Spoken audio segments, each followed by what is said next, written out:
ಗಾದೆಗಳು ವೇದಗಳಿಗೆ ಸಮಾನ ಅಲ್ವಾ? ಹಾಗೆ ಇವ್ರ ಅಂಗಡಿಗೆ ಹೋದಾಗ ಒಂದು ಕನ್ನಡದ ಗಾದೆ ಗುರ್ತಿಗೆ ಬಂತು. ಯಾವ್ದಪ್ಪ ಅಂದ್ರೆ ನೂಲಿನಂತೆ ಸೀರೆ ತಾಯಿಯಂತೆ ಮಗಳು. ಏನ್ ಚೆನ್ನಾಗಿ ಬರ್ದಿದ್ದಾರೆ ನೋಡಿ. ನಾನ್ ನಿಮ್ಮವರನ್ನು ವಾಟ್ ವಿ ಡೂ ನ ಆಶಿಕ್ ಮಾತಾಡ್ತಾ ಇರೋದು. ಸೀರೆ ಚೆನ್ನಾಗಿರ್ಬೇಕಾದ್ರೆ ಅದಕ್ಕೆ ಉಪಯೋಗಿಸುವ ದಾರ ಅಥವಾ ನೂಲು ತುಂಬಾ ಚೆನ್ನಾಗಿರ್ಬೇಕು. ಸೀರೆ ಮಾತ್ರ ಅಲ್ಲ, ಯಾವುದೇ ವಸ್ತು ಒಳ್ಳೆಯ ಗುಣಮಟ್ಟದಾಗ್ಬೇಕಾದ್ರೆ ಅದಕ್ಕೆ ಬಳಸುವ ಪದಾರ್ಥಗಳು ಚೆನ್ನಾಗಿರ್ಬೇಕು. ಅದಕ್ಕೆ ನೋಡಿ ಹಳೆ ಕಾಲದ ಸೀರೆಗಳಿಗೆ ಸೀರೆ ಅರ್ಧೋಗಿದ್ರು ಸೌದೋಗಿದ್ರು ಒಳ್ಳೆ ರೇಟಿಗೆ ತಗೊಳ್ತಾರೆ. ನಿಮಗ್ ಗೊತ್ತಿತ್ತಾ? ಅರ್ಧೋಗಿರೋ ಸೀರೆಗಳಿಗೆ 2000, 4000, 6000, 12,000 ತನಕ ಬೆಲೆ ಕಟ್ತಾರೆ. ಗೊತ್ತಿಲ್ಲ ಅನ್ನೋರು ಸೇವ್ ಮಾಡ್ಕೊಳ್ಳಿ, ನಾನ್ ಹೇಳ್ತೀನಿ.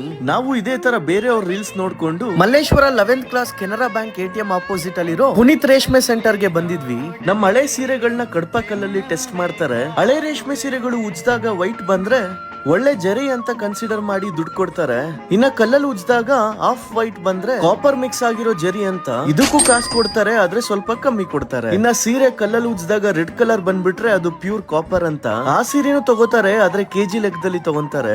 ನಾವ್ ತಗೊಂಡೋಗಿದ್ 4 ಸೀರೆಯಲ್ಲಿ 2 ಪ್ಯೂರ್ ಜರಿ ಇತ್ತು. 12,000 ಕೊಟ್ರು. ಈ ಸೀರೆಗಳು ಅರ್ಧೋಗಿರ್ಲಿ ಅಥವಾ ಯಾವ್ದೇ ಕಂಡೀಷನ್ ಅಲ್ಲಿ ಇರ್ಲಿ ಇವರು ಬೈ ಮಾಡ್ತಾರೆ. ಮತ್ತೆ ಮಲ್ಲೇಶ್ವರಕ್ಕೆ ಹೋಗಕ್ ಆಗಿಲ್ಲ ಅಂದ್ರೆ ಬೆಂಗಳೂರಲ್ಲಿ ನೀವೆಲ್ಲೇ ಇರಿ, ಮನೆ ಹತ್ರನೇ ಬಂದು ಡೋರ್ ಸ್ಟೆಪ್ ಸರ್ವಿಸ್ ಕೊಡ್ತಾರೆ. ಅಲ್ಲೇ ಡ್ರಾ, ಅಲ್ಲೇ ಬಹುಮಾನ, ಅಲ್ಲೇ ಟೆಸ್ಟ್ ಮಾಡಿ ಕಾಸು ಕೊಡ್ತಾರೆ. ಇನ್ನು ಸಾಕಷ್ಟು ಇನ್ಫಾರ್ಮೇಶನ್ ಬೇಕು ಅಂದ್ರೆ ಈ ನಂಬರ್ಗೆ ಕಾಲ್ ಮಾಡಿ, ಆಮೇಲೆ ನಂಗೆ ಥ್ಯಾಂಕ್ಸ್ ಹೇಳಿ.